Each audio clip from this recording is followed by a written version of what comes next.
নবম এবং দশম শ্রেণীর শিক্ষার্থীদের জন্য দেখো একটি ছোট্ট নৈবেদ্যিক কিন্তু একটু কঠিন বা জটিল মনে হচ্ছে।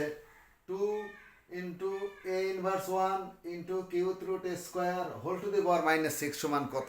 এটা অনেক জটিল মনে হচ্ছে, কিন্তু আমি খুবই সহজ ছোট্ট নিয়মে করে দিচ্ছি। দেখো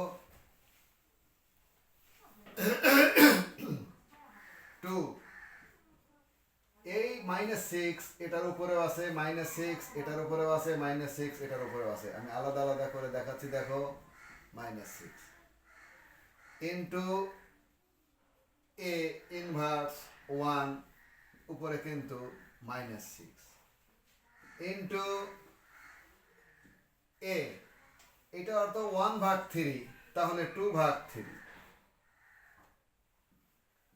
উপরে কিন্তু -6 ইকুয়াল। দেখো এইটা অর্থ ভাগ 2 পাওয়ার 6, উপরে কিছুই নাই, তার মানে কি 1, গুণন দিয়ে দিলাম আমি।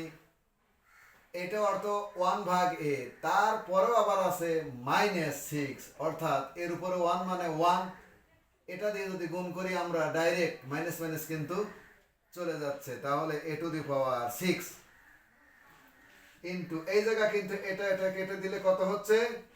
3 × 2 = 6, অর্থাৎ 2 2 × 2 আবার 4, a⁻কত? 4, কিন্তু মাইনাস অর্থ কিন্তু ভাগ, তাহলে এটা অর্থ 256 গুণন এটা কিন্তু a⁻6 ডিভাইডেড করে দিলাম, এই যে মাইনাস আছে a⁻4। তাহলে এটা কেটে যায়, কিন্তু এখানে থাকে কি স্কয়ার, উপরে কিছুই নেই স্কয়ার, উপরে থাকে স্কয়ার, নিচে থাকে কিন্তু 256। এইটা কিন্তু আমাদের আজকের আনসার। ধন্যবাদ।